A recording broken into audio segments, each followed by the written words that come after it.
The member for Algoma Manitoulin. Thank you, Mr. Speaker. And today I thought it was important that I read a constituent's letter into the record.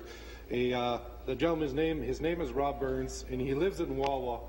And he's a volunteer fire department individual, and he talks about an accident that he reported on November the 20th of 2011, where they were called to extract a passenger out of the vehicle.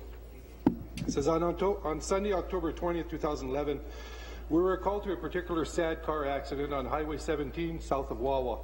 A 13-year-old boy lost his life. We were called to extract the front seat passenger of a mid-sized SUV. While I was assisting with the removal on that side of the vehicle, I noticed an extensive damage to the upper rear passenger area of the SUV. The blood smears and tissue made me think that a moose may have been involved in the collision. I was wrong. I noticed a blanket laying out against the guardrail about 30 feet from the vehicle with a shoe sticking out from under the blanket. I have been at a few fatal accident scenes, so I knew what I was dealing with right away. The second part of the accident was at another northbound tractor trailer that lost control while attempting to brake and stop. It ended up about 100 meters south of the accident, 30 meters from the highway, completely jackknifed. The driver later said that he just barely touched the brakes and the truck slid out of control. The point of this letter to you, Michael, is that I want to inform you of the sole reason this accident happened. The deplorable conditions of Highway 17, the Trans-Canada Highway, in your writing, is what caused this accident and took the young boy's life. After speaking with MTO representatives on scene, the Wawa MTO had elected not to use salt to clear the highway for this particular storm event. The attendant had told us that it was too cold for salt to work. Most northern residents know that road salt is not very effective at temperatures below 20 or 25 Celsius.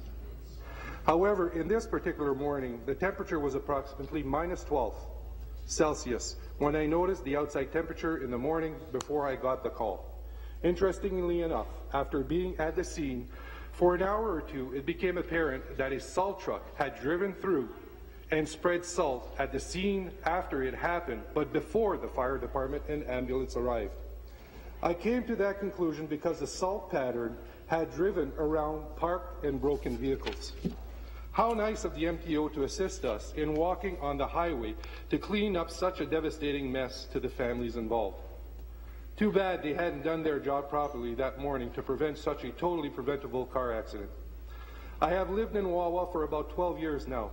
I grew up in Toronto and return frequently to visit friends and family. The difference between winter maintenance there and here is laughable.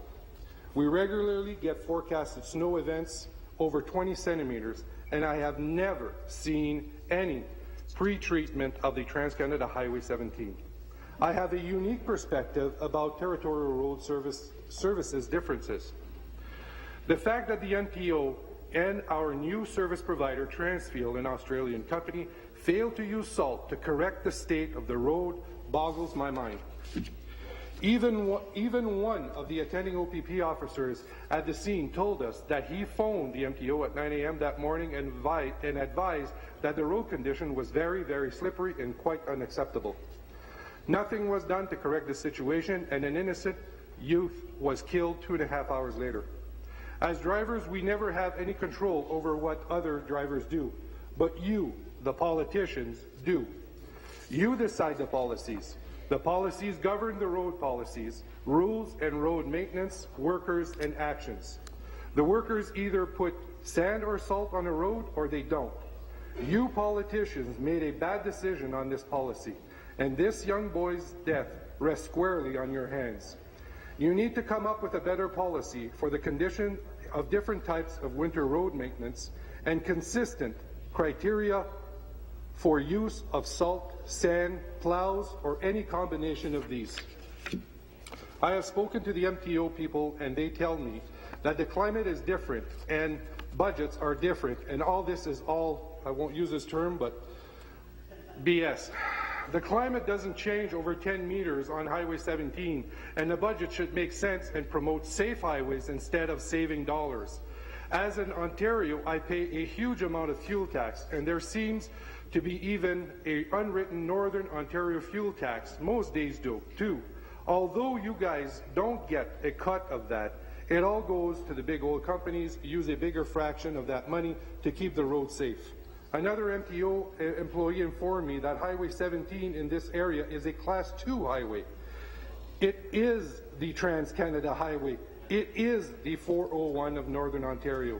This is the main reason for its poor condition most of the winter. You guys should get your act together and fix this problem. It is a simple problem and a very important lifeline to the people in this area. It should be a Class 1 highway. So what if gas costs 3 cents more a litre? We're already paying 15 cents more than Southern Ontario. Mike and all, I thank you for taking the time and hope that your aides have enough sense to give this to you and to read yourself. I am also carbon copying the Ministry of Transportation, their critics, the Ministry of Northern Development and Mines, and their critics, and the Premier. Please think about this letter and this preventable accident whenever you are driving your family around our Class 2 highways, and be sure to drive safe when in Northern Ontario. The Wawa Fire Department will always be available to help. Sincerely yours, Rob Burns, Senior Fire Department, and I thank you for him for sharing his story with us.